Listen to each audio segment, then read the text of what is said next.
Hmm.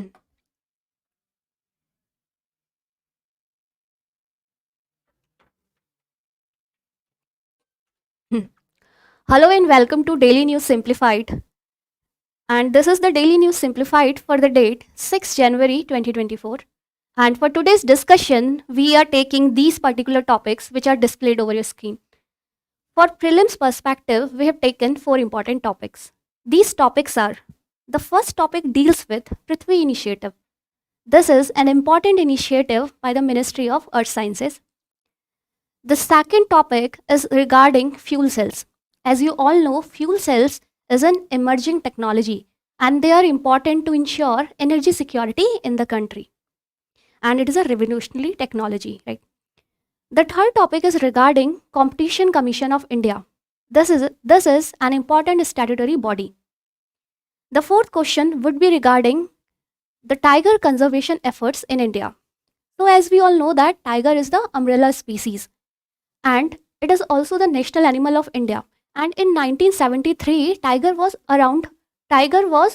in the brink of extinction in the country, and now government has taken various tiger conservation efforts, and due to which now the numbers of tigers in India has significantly increased, and we can say that India houses around 75% tigers of the world, right?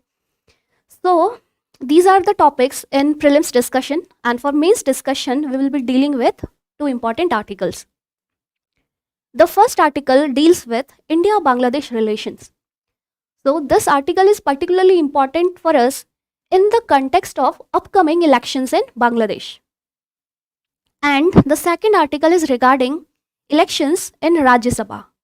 So, in this article, the context of this article is that uh, Aam Aadmi Party has nominated Swati Maliwal, who is the chief of Delhi Commission of Women, as a candidate in Rajya Sabha. So, in this article, we will be seeing the the procedure of election in Rajya Sabha and what are the special powers of Rajya Sabha, or we will see the comparison of powers between Rajya Sabha and Lok Sabha in this article.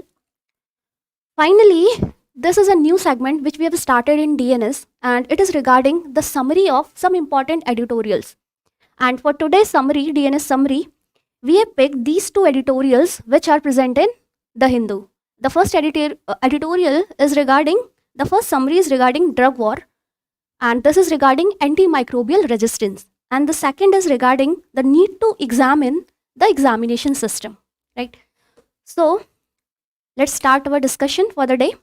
Now, before starting our discussion, if you like our video, give us a thumbs up and feel free to comment whatever you feel about this initiative, right?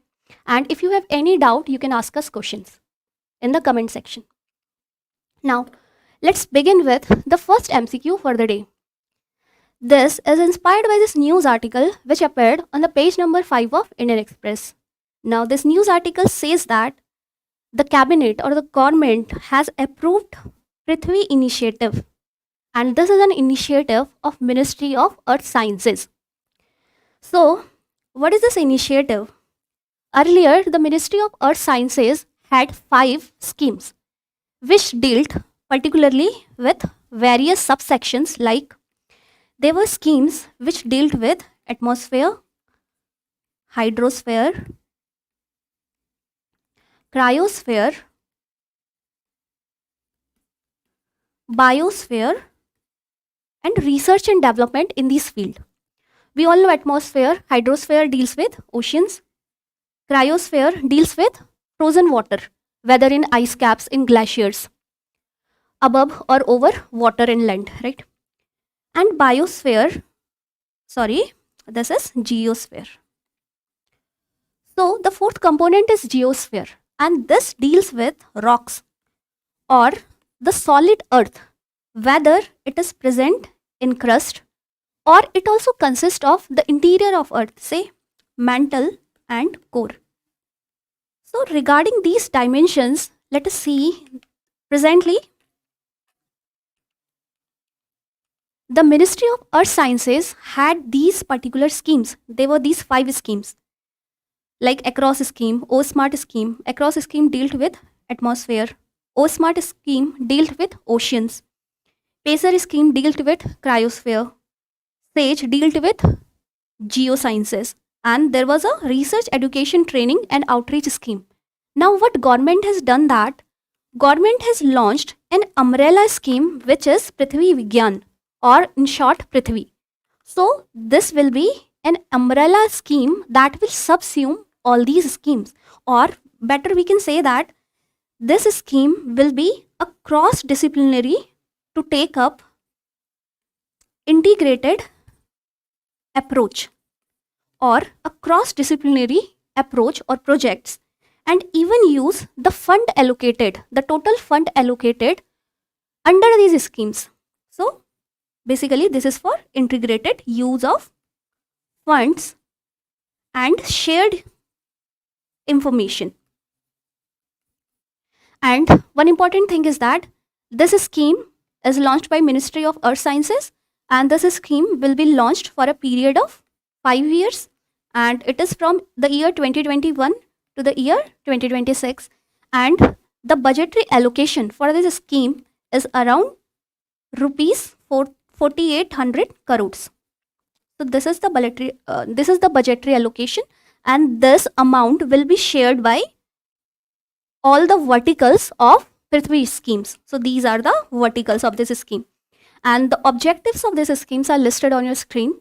And basically regarding this deals with increasing or innovating the research and development regarding these all verticals, which are atmosphere, hydrosphere, cryosphere and geosphere.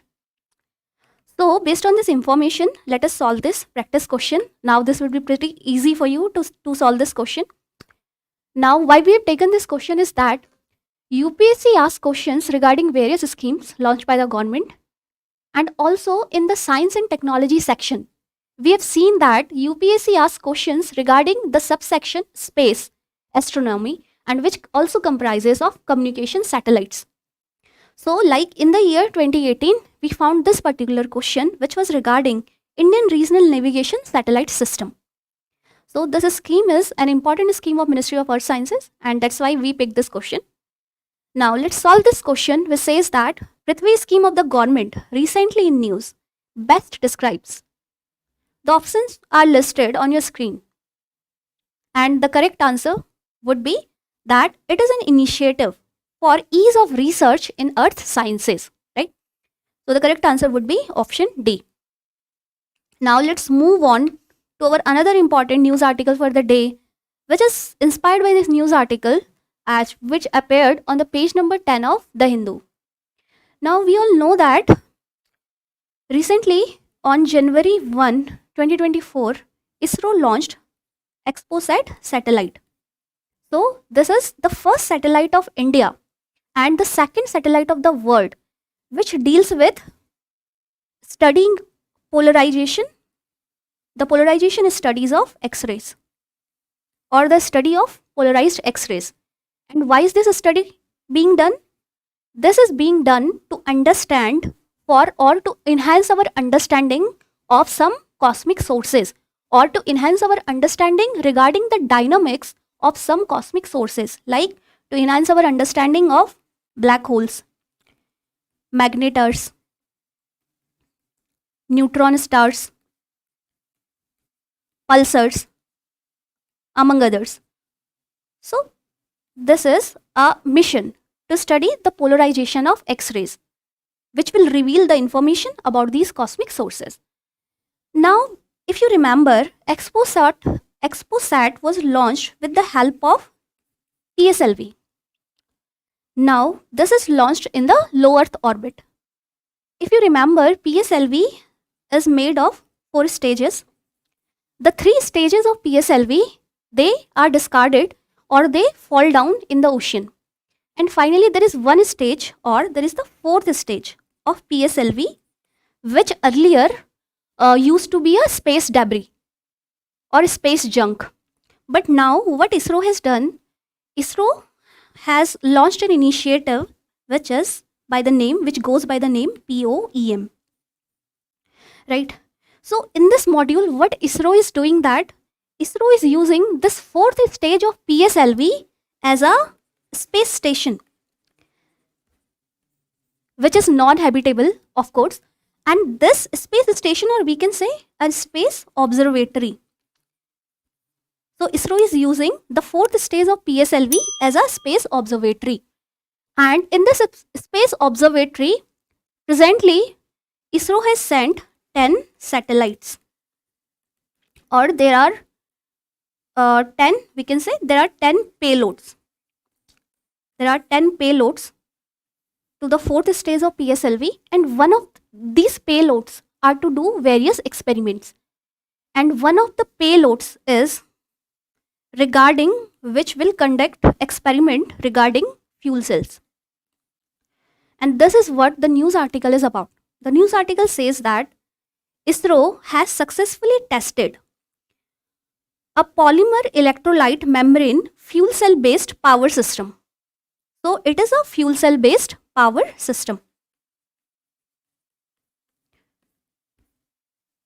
Now, based on this information, let us solve a question on fuel cell. Now, we all know that fuel cells are important for our UPSC perspective in the science and technology section under new emerging technology. In the past year also, in the year 2015, we saw this particular question regarding fuel cell. Now, before solving this question, let us understand a few facts about fuel cells. What are fuel cells? Fuel cell is a kind of electrochemical cell which converts chemical energy into electric energy. And what is the fuel here in these fuel cells? Primarily the fuel cells use hydrogen as their fuel. Hydrogen plus oxygen as an oxidizer. So in this fuel cell also, which we have sent to space, the fuel is hydrogen plus oxygen. So what is the mechanism of it? The fuel cell consists of an anode, a cathode, and an electrolyte. So the fuel cell consists of electrodes, which are anode and cathode. Also, it consists of an electrolyte. So, in the fuel cell of our concern in this news article, the electrolyte is a membrane. In some cases, it can be a liquid-based electrolyte also. Now, what is the basic reaction? Like what is happening in a fuel cell? In a fuel cell, hydrogen and oxygen, in hydrogen-based fuel cell, they are combining to form water plus electricity. So water is a bioproduct or the waste product, and in this process we get direct current as electricity. So this is a mechanism that it converts chemical energy into electric energy. Now if we see this diagram, this is a simplistic representation of a fuel cell. As I already told you, it has two electrodes. This is an anode, and on the right hand side we can see this is a cathode, and in between them there is an electrolyte. In our case, the electrolyte is a membrane.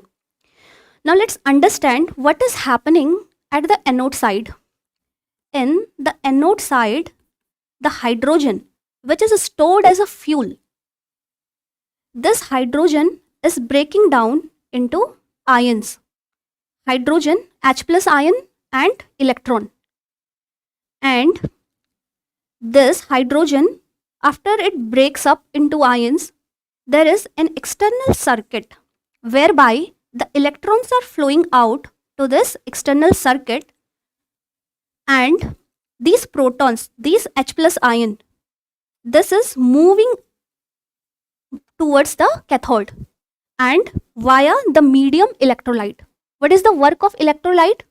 This electrolyte, what is the work of it? Electrolyte serves as a medium through which the exchange of ions can take place. That is, the ions can move from anode to cathode via an electrolyte. So in our case, the H plus ions are moving through this electrolyte, and on the other side, on the right hand side, what we see that oxygen is coming in, and in the cathode, what we see generally, what happens in the cathode, a reaction is taking place. What is this reaction? These hydrogen, these H plus ions which we have here, these H plus ions plus these electrons through an external circuit, they come here and together this oxygen from the right hand side, they all combine, and this leads to the formation of direct current, the passes of electric current, and apart from it we get a waste product, water. So if we balance this equation, it would turn out as this. So the basic mechanism is hydrogen and oxygen are fusing to produce direct current and water as a bioproduct. Now as we can see that one of the most significant advantage of fuel cell is that it is non-polluting, because see, the waste product or the bioproduct is water. So based on this information, let us solve our practice question. The question says that with reference to the polymer electrolyte membrane fuel cell, which was the fuel cell used by ISRO, consider the following statements. First statement is, this cell converts chemical energy into heat energy used for work. This is an incorrect statement, as this cell converts chemical energy into electric energy and not thermal or heat energy. So this is an incorrect statement. The second statement says, the membrane used in the cell allows electrons to pass through it while blocking the passage of protons. Protons are H plus ions. If we see in this example, what we have seen that this membrane, its basic purpose is to provide as a medium for exchange of ions, and through it, it ensures that no electron passes through it. Only protons, which are H plus ions, will pass through it, and electrons will pass out through a external circuit. So the basic purpose of this electrolyte is to prevent the passage of electrons through it, not protons. But the statement is reversed, which says that the membrane used in the cell allows electrons to pass through. This is incorrect, and it should be protons. So that's why this statement is incorrect.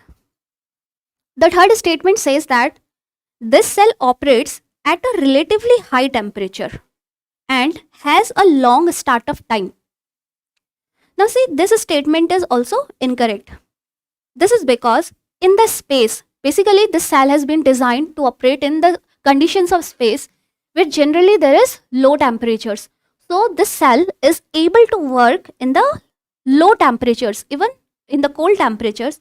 And another important advantage is that it has a quick start time. It does not have a long start time, rather a short start time, and which is also one important advantage of it. So this statement is also incorrect. Finally, the statement says that these cells are relatively less costly than the normal fuel cells. Now this is also an incorrect statement. Why? This is a disadvantage of fuel cell, that fuel cells are relatively costly as compared to other cells. What is the reason for it? The basic reason for it is that in fuel cells we need to isolate hydrogen and oxygen. The cost of isolation of pure hydrogen is costlier as of now. So this is the first factor. Another thing is that in this reaction a catalyst is used, and this catalyst is made of platinum, and platinum is itself very costly. Also, there are some concerns regarding the membrane or regarding the electrolyte which is used here, which is susceptible to corrosion. It is susceptible to corrosion, and that's why also it requires a huge maintenance cost. That's why the fuel cells are costly as compared to other cells. So in this question we saw that all of the above statements are incorrect. So the correct answer would be none, as all these statements are incorrect.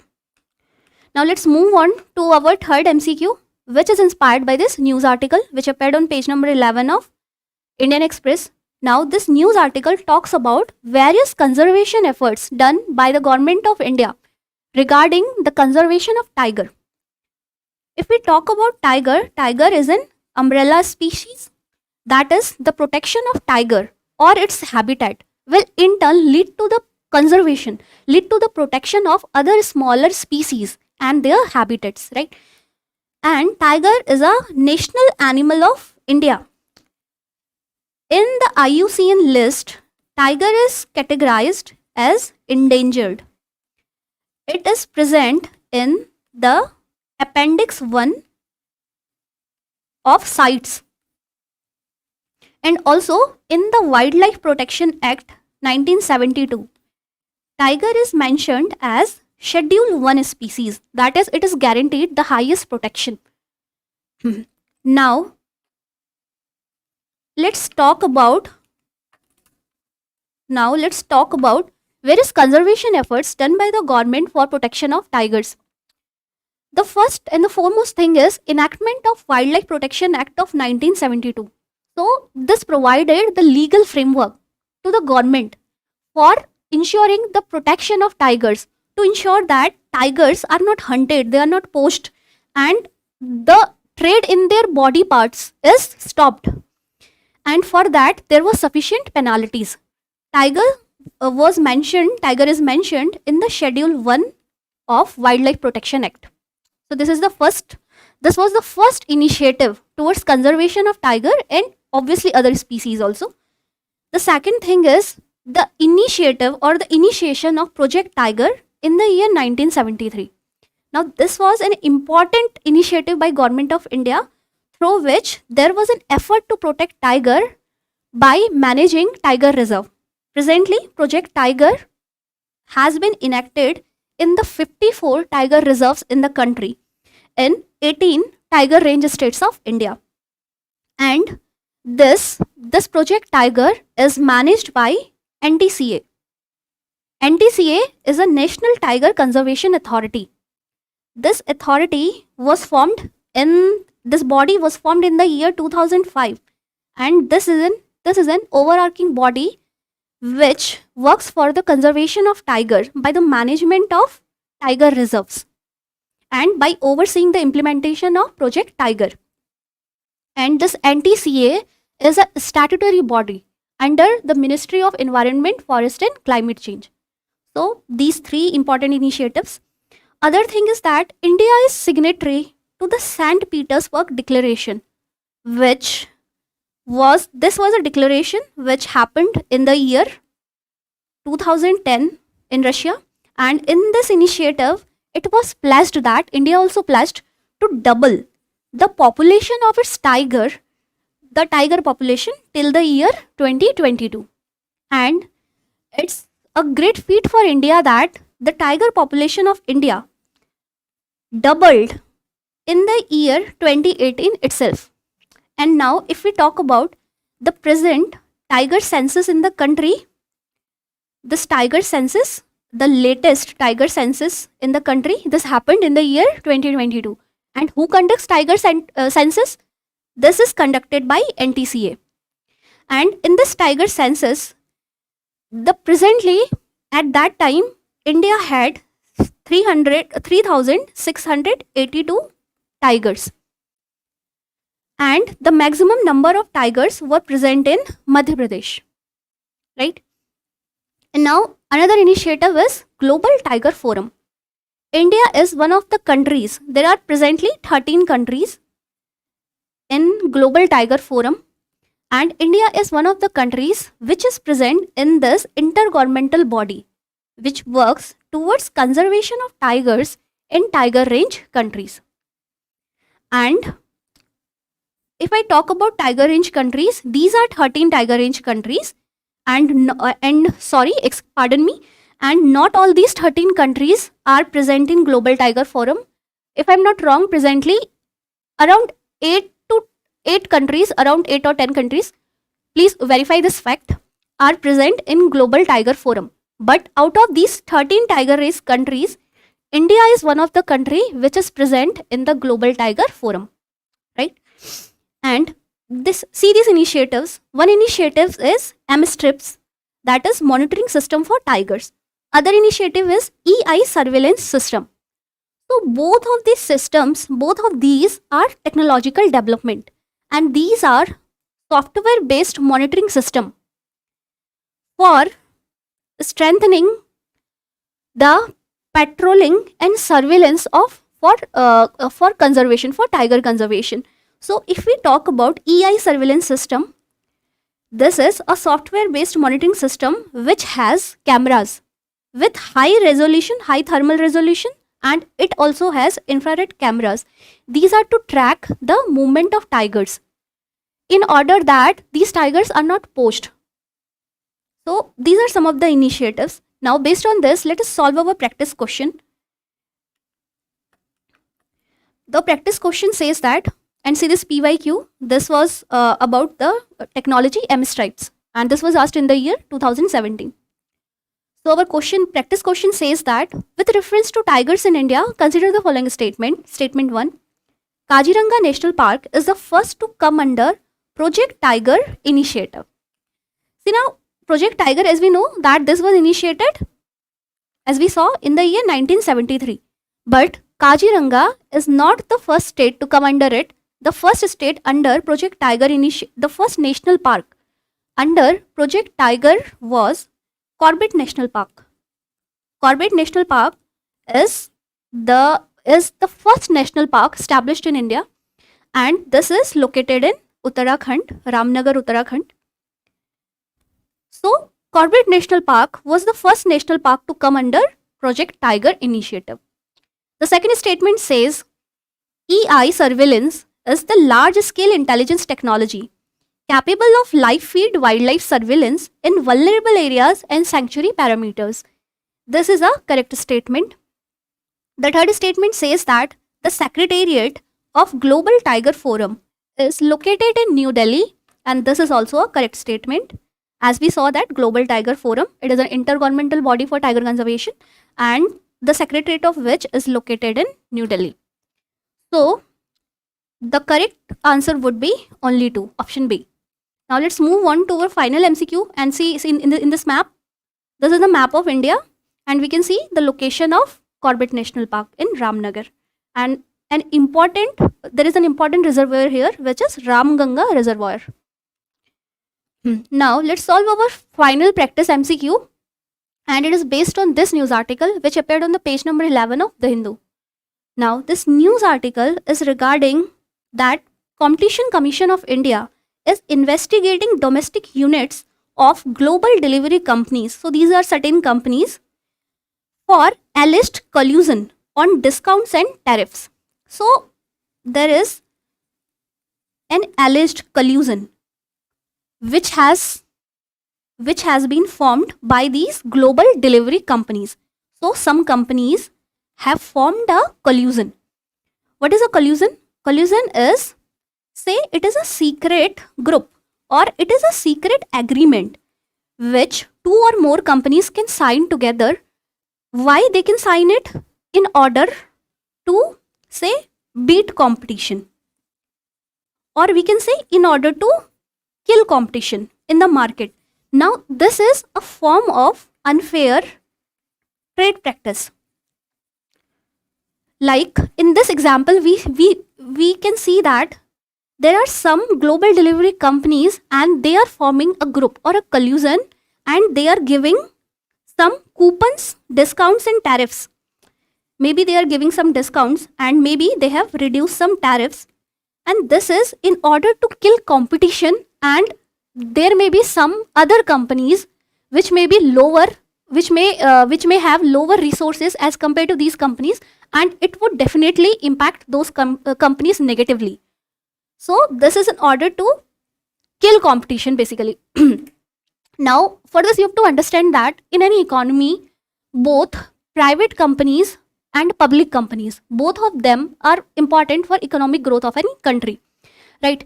But generally we have seen that the motive of any private company is to seek profit or maximizing profit generation. Now in the quest of profit generation, sometimes they may resort to unfair practices, and these unfair practices, for example, they may be forming collusions, Another example can be predatory pricing. So what happens in predatory pricing? Remember in the year 2016 when Geo provided cheapest internet rate in the country. At that time there were around 8 to 10 countries 8 to 10 companies in the countries who were providing telecommunication network or services. But because of this predatory pricing or the artificial lowering of cost by Geo, all these companies subsequently they had to vanish from the market. And now we can only see 2 or 3 major companies, major giants, and this can lead to monopoly in the long run. And this can lead to, in the short run, they can be beneficial for any customer, but in the long run, they can be exploitative for the customers. Now, in order to ensure that there is a sufficient competition in the market, so in order to ensure that the rights of the customers or consumers is upheld, and in order to promote innovation, competition, and a level playing field for small companies, India has an organization for it, and this organization is Competition Commission of India.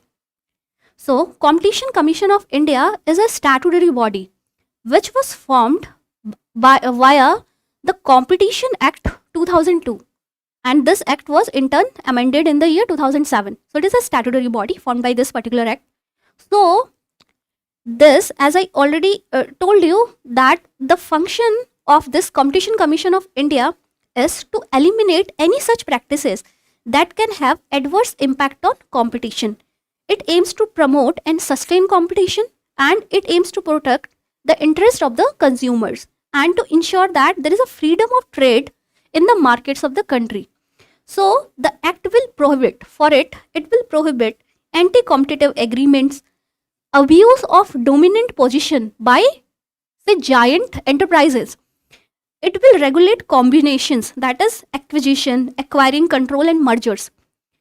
And if we talk about its composition, CCI comprises of a chairman and not more than 6 members, and which are appointed by the central government. Now, what are the qualifications for these chairmen or these members?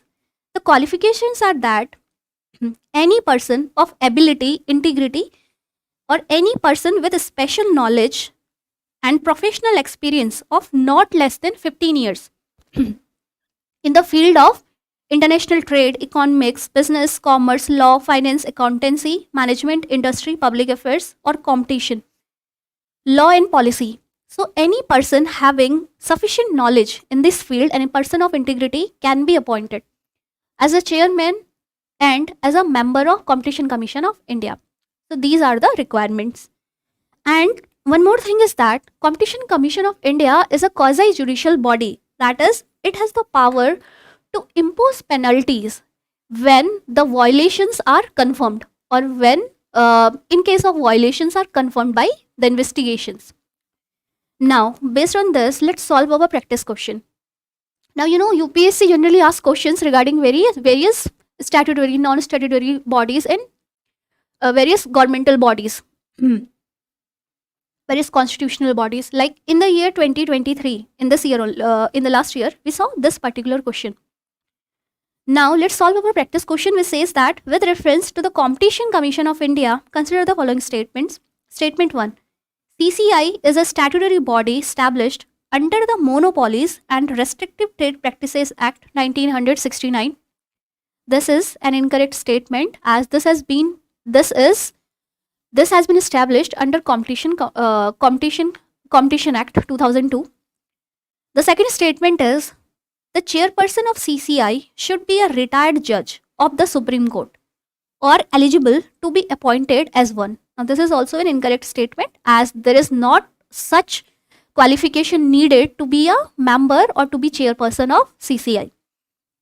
The third statement is the commission does not have power to impose penalties, and this is also a false statement, as in the past this Competition Commission has imposed penalties on Google. That is one such example. Now, as this question asked, how many of the above statements are correct? The correct answer would be none. Now, let's move on to our main topics for the day. The first topic for today's discussion is inspired by this news article which appeared on the page number 4 of Indian Express.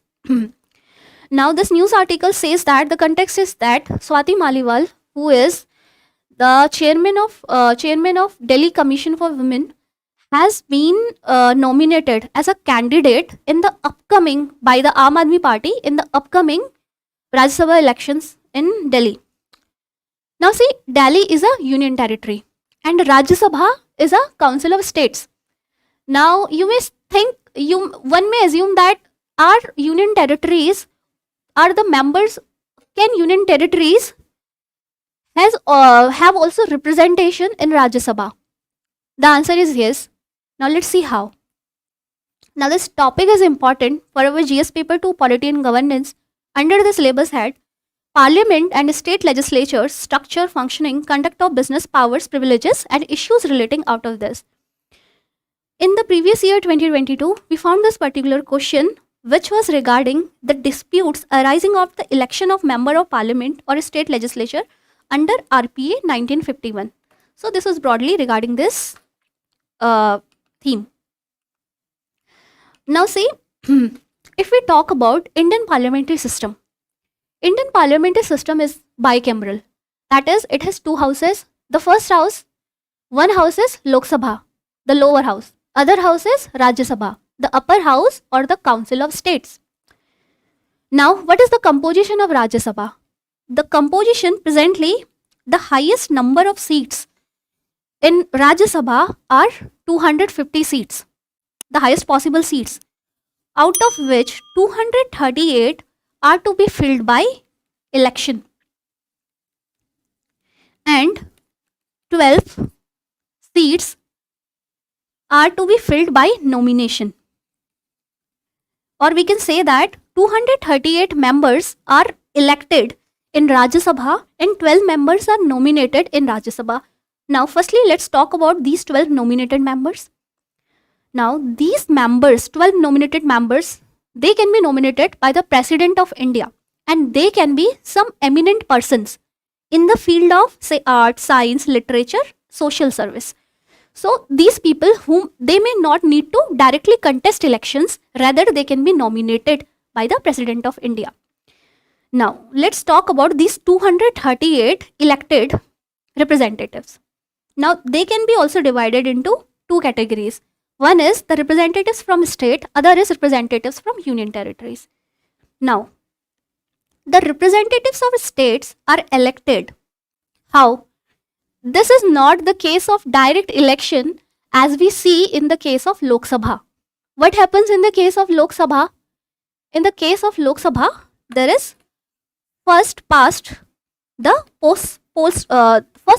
poll system. We will discuss about it.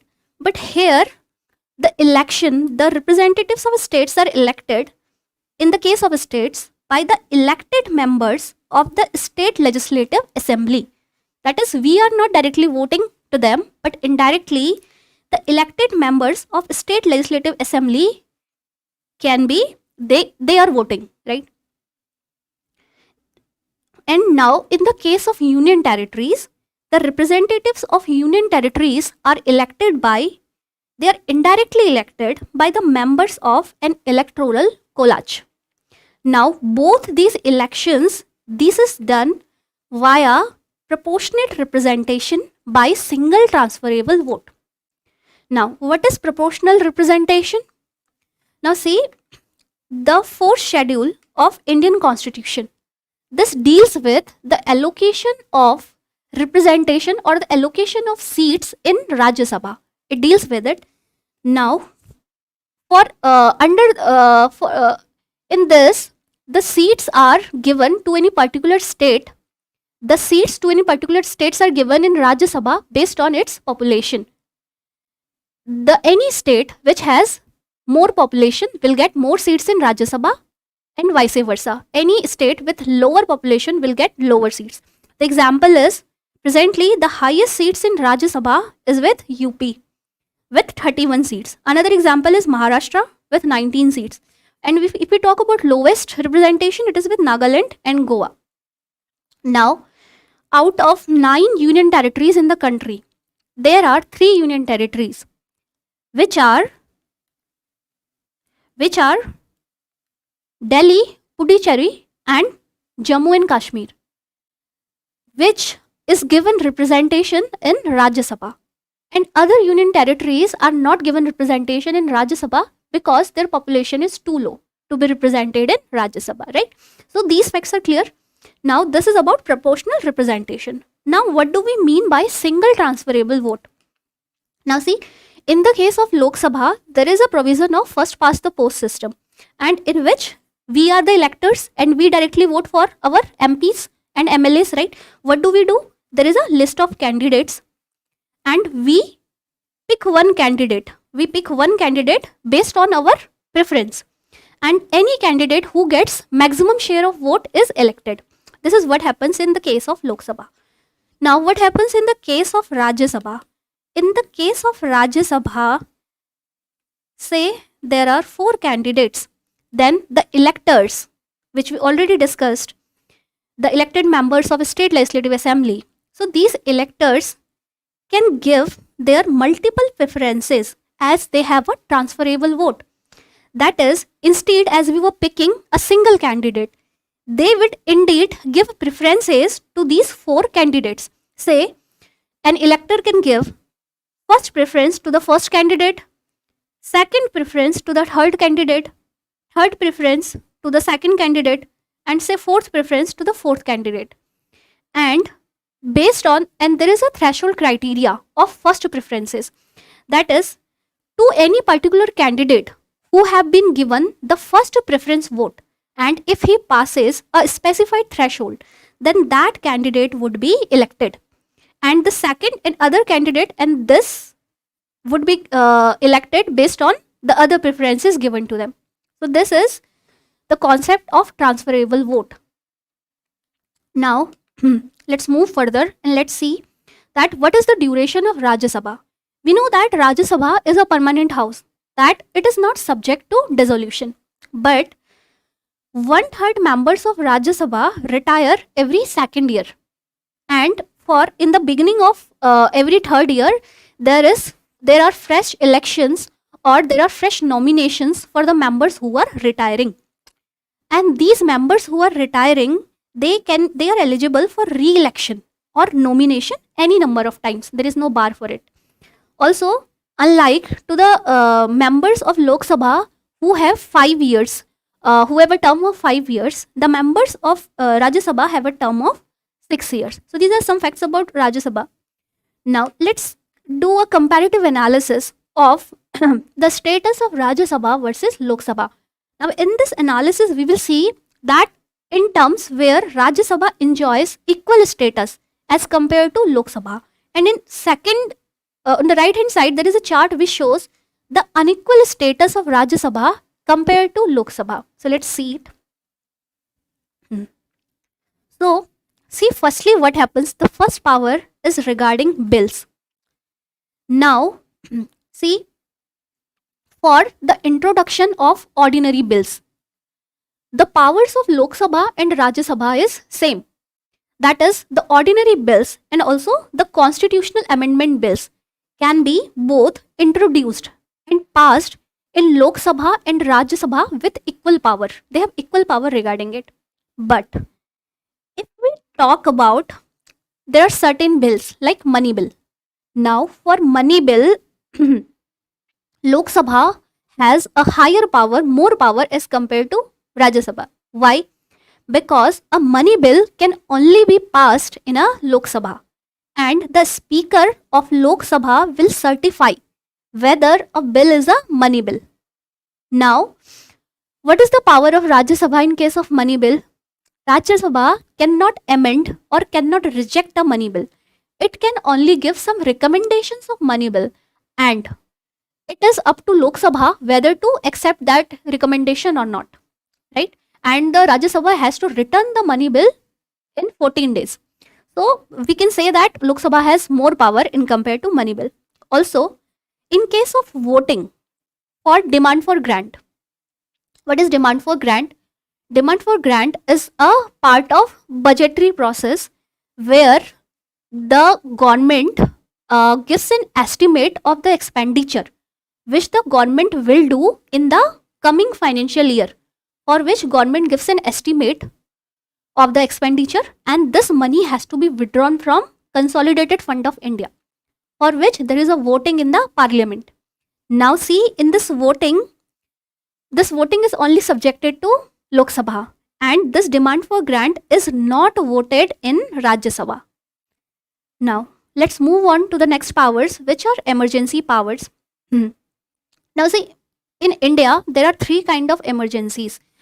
The first is national emergency, second is president rule or state emergency, third is financial emergency. And these three emergencies can be proclaimed by the President of India. Of course, on the advice of of the President of India, of course, on the advice of Prime Minister and Council of Ministers, right? But see, for the approval, now if any president has proclaimed an emergency, now it has to be approved by the parliament within 1 month. Now, in this case, the powers regarding approval of proclamation of emergency, Lok Sabha and Rajya Sabha, they have equal powers in approval of emergency. Now see, in terms of revocation of emergency, when they have to remove the emergency, in that case, how it is done? Either the president can himself notify that the emergency by a resolution that the emergency is over, either by president himself, or there can be a resolution in Lok Sabha regarding it. But see, in that case, Rajya Sabha does not have this power. This resolution has to be adopted in Lok Sabha. Now let's talk about the impeachment powers. If we talk about the impeachment of the President of India, now in that case, this impeachment motion can be initiated in either house of the parliament, that is either in Lok Sabha and Rajya Sabha, and it has to be passed via 2/3 majority. But if we talk about the impeachment of Vice President of India, now as you all know that Vice President of India is the chairman of Rajya Sabha. Now in that case, this motion for his impeachment can only be introduced in Rajya Sabha. In that case, this motion cannot be introduced in Lok Sabha, right? Now, the fourth thing is the power regarding the formation of government. If we talk roughly, if we say government, it comprises of Prime Minister of India and Council of Ministers. So, the members, like the Prime Minister, can be both a candidate who wants to be a Prime Minister, can be both can be anyone. He can be a member of Lok Sabha as Rajya Sabha as well. So there is no issue. And the ministers in the Council of Ministers, they can be also from Lok Sabha and Rajya Sabha as well. So in the formation of government, the members can be from Lok Sabha as well as Rajya Sabha. See, but what happens in the case of dissolution of a government? Now in that case, if you remember Article 75 of Indian Constitution, what does it say?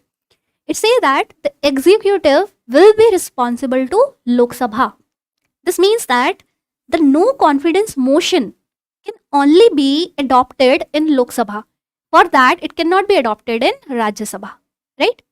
So these are some of the status of Rajya Sabha versus Lok Sabha.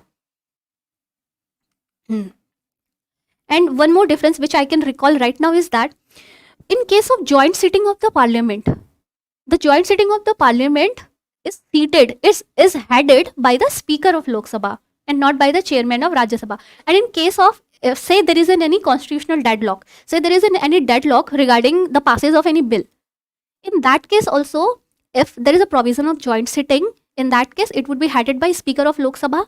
And also see, in that case the maximum power is with Lok Sabha, because the members of Lok Sabha are more as compared to 250 members of Rajya Sabha. In that case also, Lok Sabha, the powers of Lok Sabha, the voting powers, we can say voting share of Lok Sabha would be more than the voting share of Rajya Sabha. Now, we can also see that despite this, there are some special powers which the Rajya Sabha has. Now, let's see what are these special powers. The first thing is that the power to legislate, to make legislations in a state list. You must be aware that in the 7th schedule of Indian Constitution, there are 3 lists. And these lists are union list, state list and concurrent list. For union list, the laws are made by the central government. For state list, the laws are made by generally by state government. And for concurrent list, the laws can be made by both state and central government. Now see, in some cases, when the government feels that, when the parliament, now see, in some cases, when Rajya Sabha feels that there, in the cases of national interest, so in some cases of national interest, this is the special power of Rajya Sabha, that it can authorize the parliament. Parliament means both Lok Sabha as well as Rajya Sabha. So, in the cases of national interest, under Article 249, the Rajya Sabha can authorize the parliament to legislate even on state subjects. So, this is one important power of Rajya Sabha, and which Lok Sabha does not have. Authorizing to make laws. The second thing is, the second important power is the provision of creation of All India services. Now we know presently there are 3 All India services, which is Indian Administrative Service, Indian Police Service and Indian Forest Service. So these are 3 AIS All India services at present, and this is under Article 312 of Indian Constitution. Again, the Rajya Sabha can authorize Parliament to create a new All India services. Now see, there is a demand, you have heard of creation of All India Judicial Services. So if Rajya Sabha feels that, it can authorize the Parliament to create any new All India services, right? So that is an exclusive power which is given to the Rajya Sabha. So now this was a comparative analysis and about the powers of Lok Sabha and Rajya Sabha. I hope you understood this topic. Now let's move on to our second topic for today's discussion, which is regarding India-Bangladesh relations. Now, this article is in the context that there are upcoming elections in Bangladesh in this year only, 2024.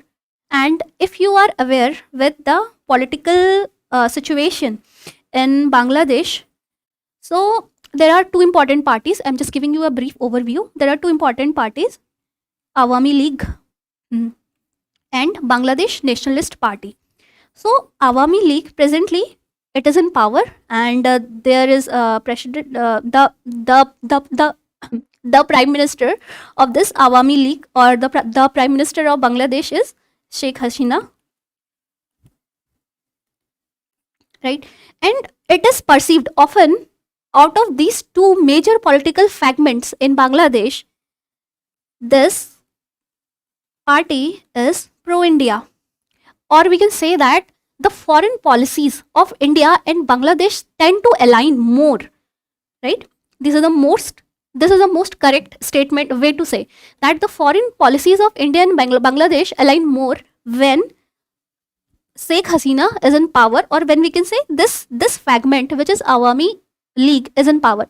And now if we talk about BNP, this is pro-Pakistan, or we can say that this is somewhat anti-India, right? And it has accused India of unfair elections, of siding with this particular the first party, and accused India of unfair elections in Bangladesh, or for interfering. Now Sheikh Hasina presently, she has been the prime minister of Bangladesh for 2 terms continuously. Now again, the elections are going to take place in the year 2024, and it would be of particular interest to India if she becomes the prime minister of India. This is prime minister of Bangladesh. This is because our foreign policies priorities align. Now, based on this article, we will see India-Bangladesh relations, and this is important for our GS paper 2 international relations under the subheading bilateral, regional and global groupings and agreements, or the relations between our neighbors. Now let's see what are the major areas of bilateral cooperation between India and Bangladesh. Now for it, let's see the diplomatic relations between India and Bangladesh. India and Bangladesh have a common shared colonial history. We have somewhat shared linguistic cultures, common culture, same same regional identity, and we have a shared history together. Bangladesh, India was instrumental in the creation of Bangladesh in the year 1971. And India was the first country to officially recognize Bangladesh. And India and Bangladesh, they share cordial ties. And Bangladesh is an important country for us in our neighborhood first policy. Now, let's see the major areas of bilateral cooperation between India and Bangladesh. The first thing is border management. As we all know that India shares the longest international land boundary with Bangladesh. We share more than 4,000 kilometers of land borders with Bangladesh. And in the year 2015, if you remember, in the year 2015, there was an historic land boundary agreement which was signed between India and Bangladesh. And in this agreement, there was an exchange of more than 100 enclaves. Enclaves were enclosed areas of land, and these were shared between India and Bangladesh in order to resolve existing border dispute between these two nations. Another example can be seen. India and Bangladesh, they have a coordinated border management plan since the year 2011, and this management plan is to this covers various areas like to see security issues, to provide security among the borders, to prevent trafficking of humans and drugs across the borders, and also in order to preserve to secure in order to secure security in the northeast portion of India. So these are the key components of this coordinated border management plan between India and Bangladesh, and to counter terrorism also. Now, if we talk about trade dimensions, Bangladesh is India's largest trading partner in South Asia. And if we talk about the bilateral trade between these two countries in the year 2021-22, the trade was more than $18 billion. And India is the largest contributor to foreign direct investment in Bangladesh. We have contributed to more than $3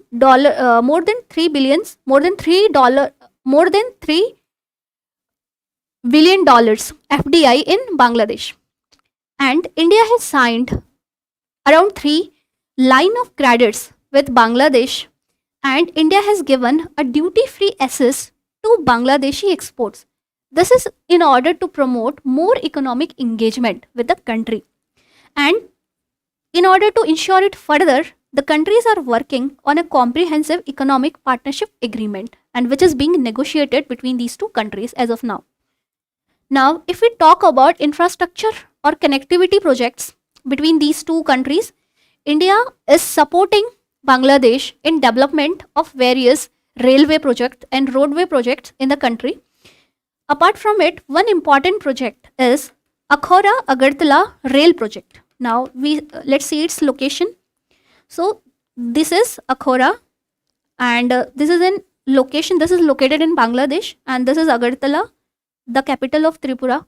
And there is a 15-kilometer railway link, and this has been developed. This was ongoing since 2013, and this has been inaugurated in the year 2023. And this railway link is a 15-kilometer railway link between Bangladesh and connecting India, the northeast of India. And this is in order to promote trade and connectivity. So one important connectivity project between these two countries. If we talk about the power, the project in power sector, India has significantly contributed in the development of first nuclear power plant of Bangladesh, which is Rupur nuclear power plant. And India has also contributed enough for the development of Maitri thermal power project. So these are the important power projects in Bangladesh for which India has given important enough funds and technical assistance. Now, if we talk about the defense sector participation, so in the security sector participation, there is bilateral exercises between these two countries. One example is like the bilateral exercise of Army Sampriti and bilateral exercises of Navy Milan exercises. Also, if we talk about regional cooperation between these countries or the cooperation of India with Bangladesh and other nations, so we can say that Bangladesh is an important component of India's neighborhood first policy, and India and Bangladesh are in part of various regional or international groupings. These are BIMSTEC, which is Bay of Bengal Multi-Sectoral Technology and Economic Cooperation, BBIN, Bangladesh, Bhutan, India, Nepal. This is association. SHARC, South Asian Association for Regional Cooperation, and IORA, RA, Associations of Indian Ocean Rim Countries. So these are the important global organization of which India and Bangladesh are part. Now let's see what are the challenges in the relationship between these two countries. Now the first bone of contention is the Teesta Water Sharing Agreement. Now let's talk about Teesta River. Teesta is an important Himalayan river which originates in Sikkim, and after flowing through Sikkim, it flows through Sikkim, West Bengal, and then it enters Bangladesh, and finally it meets in Bay of Bengal. Now, see, there is a dispute between India and Bangladesh regarding sharing the waters of Teesta rivers. Bangladesh wants around 50% of water from Teesta rivers, but India wants more than 55% of water from Teesta river, because this river is important for both the countries and it can be a lifeline for both the countries. So, but there is a disagreement regarding this river, and this is long pending issues and which has various stakeholders involved. The central government is involved in this dispute, the state government of Bengal is involved in this dispute, and Bangladesh is involved in the dispute. So there is an issue of finding common grounds between central government, state government of Bengal and Bangladesh regarding the Teesta water sharing agreement. So this is first issue. The other issue is regarding CAA, that is Citizenship Amendment Act, and NRC, National Register of Citizens. So India wants to bring CAA and NRC exercise, which underwent in Assam.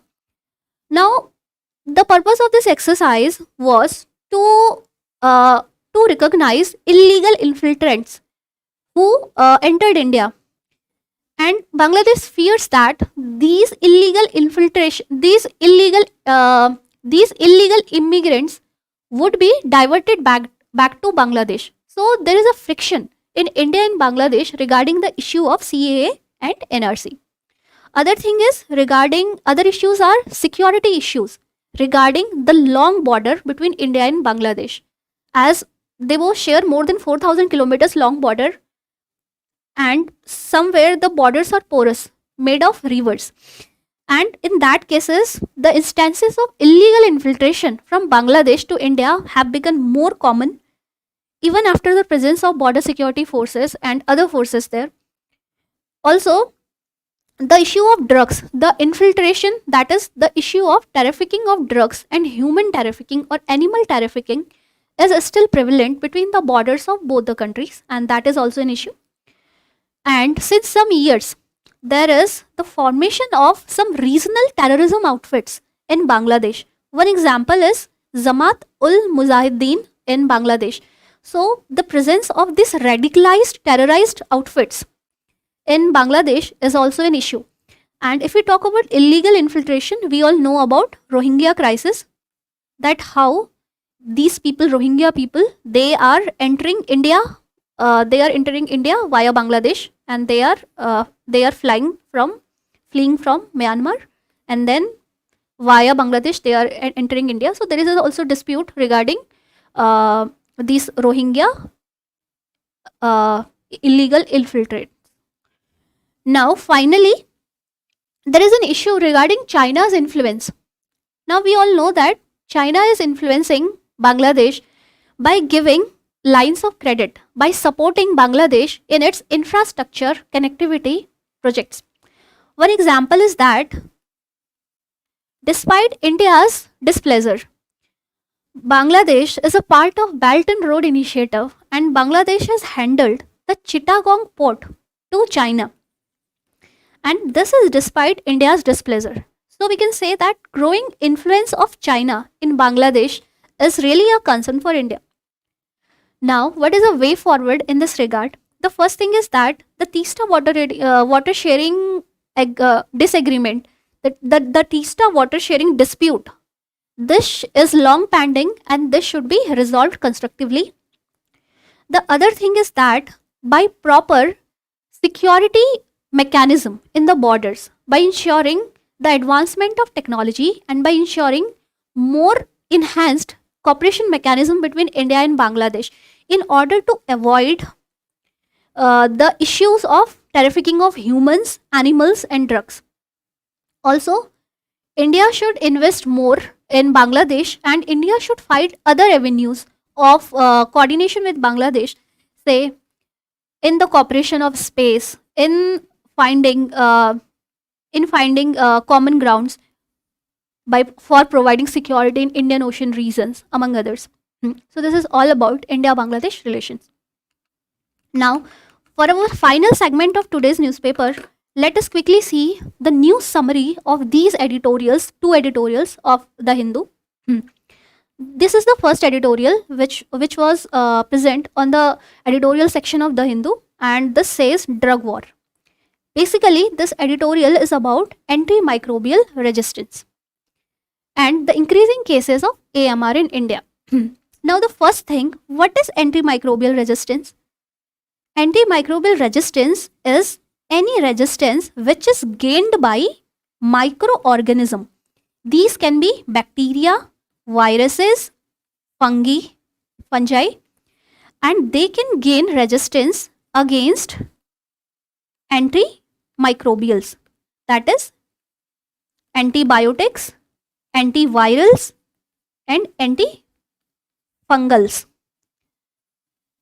Now, there was a survey. It was first such survey by the National Center for Disease Control, and this National Center for Disease Control, it did a survey in around 15 states and 2 union territories of India, and where it found the alarming fact that it said that of around 10,000 patients who were surveyed, more than 55% they were prescribed antibiotics as preventive measures. Now we all know that antibiotics should be given to treat any disease, but in India we are seeing that they are being given as a preventive measure only. Now what will happen in this case? In this case, the microbes, this will cause a human induced disaster, as the microbes, they would develop resistance to these antibiotics, and this will lead to enormous health consequences. First thing is, the existing line of treatments which are available, they will fail. Existing drugs, they might fail because these microbes would have gained resistance against the first line of antibiotics or antimicrobials. This is the first thing. The second thing is that more research and development would have to be done in order to develop new such cases of drugs, and this may be a lengthy process, and this may also increase the prices of drugs. Third issue is that in cases of various critical illnesses, like for example in cancer cases, several antibiotics are given, but as they may already, these microbes would have already gained resistance against these antibiotics, then they would not work on these cancer patients. These antibiotics are given to them as anti-inflammatory to prevent inflammation, but now they won't work on these patients. So this will cause to the death, more death of these cancer patients or other patients with critical health illnesses. So these are the consequences that this will cause, this will induce a human disaster, which is all mentioned here also. And now how is this antimicrobial resistance happening? The first thing is these microbes, they are evolving. We all know that any living body, they all evolve with time, and these microbes also, in order to survive, they are evolving with time, right? And in that process they are mutating or they are gaining resistance. The best example is the COVID-19 virus. As we have seen, there are various variants of this virus, right? The second thing is that indiscriminate use of this antibiotics in agricultural sector, in poultry sector, in animal husbandry. This has caused these antibiotics to in these agricultural products, and these resistant microbes, they are reaching to human body via these agricultural products, and they may, and eventually this may cause antimicrobial resistance in human body also. The third thing is that by improper practices, like by not completing the course of drugs, the antimicrobial,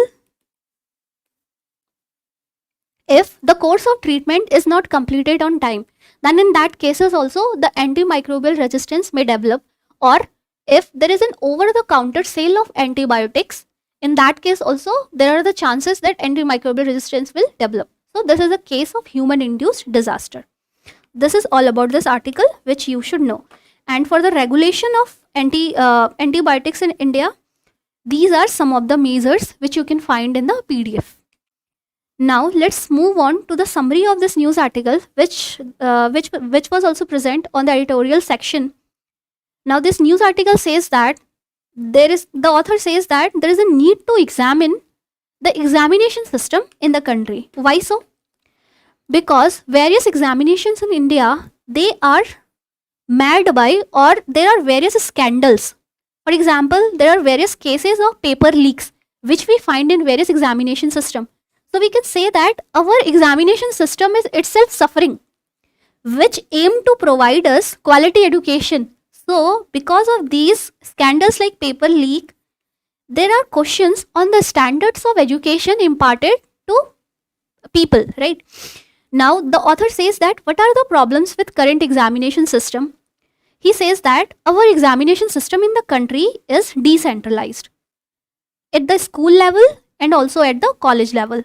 The author means to say that there are multiple boards in the school level, as we see that there are various boards in India, say ICSE, CBSE, state boards and various other boards. In the same way in colleges also there are various universities. Now see, in one hand the education system is decentralized, but on the other hand, in order that they are providing us quality education, there should be some regulatory mechanism or there should be some regulatory oversight bodies. But this is not the case which is being, and because of this there is a minimal oversight mechanism, and this asks a questions, or this poses a question to the standard, to the quality of education in the country. The first thing. The second thing is that though in India, in various universities, we have seen that there are guidelines for curriculum designs, there are guidelines for teaching methods and exams. But because of absence of this regulatory mechanism, the guidelines are not properly implemented. So there is an implementation issue with these guidelines, right? And because of it, what happens? The students, they fail to develop advanced thinking and skills. One issue. Other thing is that there is enormous secrecy which is involved right from the first stage, which is the setting of question paper, to how the answers are being evaluated, to how the grades are being given. So in all these stages there is secrecy involved. Now because of which in some cases we have seen that there are the issues of paper leak. There are various scandals where the candidates who were not deserving, or they were given some good positions, or they qualified the examination because of these scandals, and this can be linked to enormous secrecy involved in all these cases. Now if one may say that okay, there are various boards in the country, let's adopt a uniform measure, or there should be a uniform test paper in the country, or say a uniform pattern in school education, a uniform pattern in college education. We can say this, one can assume it. But now author says that what is the issue with standardization or with uniformity in examination? What is the issue here? The issue is there. The issue is that if we do uniform pattern of examination, it will kill experimentation in assessment and curriculum. You must be aware that the curriculum of ICSE is different than CBSE. The methodology used, the assessment, they may be different. So this is for the sake of, say, this is for the sake of experimentation, and one may give better results in certain areas. But if everything is uniform, there is no time for experimentation, right? And what is the consequence of this? The consequence of uniformity could be increase in rote memorization of content. So this itself is not a goal of outcome based learning. Now, what does the author says? The author says that there are significant consequences of it. One is in the case of employability. Now see, there is a case, there are the instances of grade inflation. There are the instances of no fail policy. There is no fail policy for certain classes. There was earlier. Now see, because of this grade inflation, that is awarding maximum numbers, more numbers, and because of no fail policy, what would happen? This will lead to, this won't develop the real critical skills in the students, or this may not develop the real high order thinking skills in students. And such highly inflated graded marks would not be accepted by these employers. Now we have seen that in India, almost all employers, say PSUs or some other private companies, they have their own entrance test. And they are taking their own entrance test. They are disregarding the grades you got in some cases, or they have their own assessment. Now one thing is that because they have to conduct their own assessment, this can also lead to higher acquisition cost for them. Now on the other side, for students, what would happen? This will lead to mushrooming of colleges, mushrooming of coaching industries or coaching institutes in the country in order to fill that gap. Now what is the way forward which the author suggests? The author says that in case of a single examination at the end of the year, there should be continuous and summative assessment. So first thing is, the assessment should be continuous year round and summative assessment to avoid subjective grading. Now the other thing is that there should be implementation of technology and software for setting of questions as well as for evaluation. Assessment mechanism should be fixed. Second thing is, the assessment should be done with the help of technology. The third thing is that in case there are some fraudulent activities, for that, to avoid that thing, India should have some appropriate corrective actions. So there should be some corrective actions. Finally, in case the students have some grievances regarding how their copies were evaluated or other things, they should have a proper grievance redressal system. And other thing is that in order to ensure that all these procedures are streamlined and they are effectively implemented, there should be an external audit of assessment system. Now finally, this will ensure that the degrees and certificates are accurately reflecting the learning outcome of any student. And this can be a better tool to assess a student's academic performance. So this is all for today. If you have any doubts, you can ask us in the comment section. Thank you.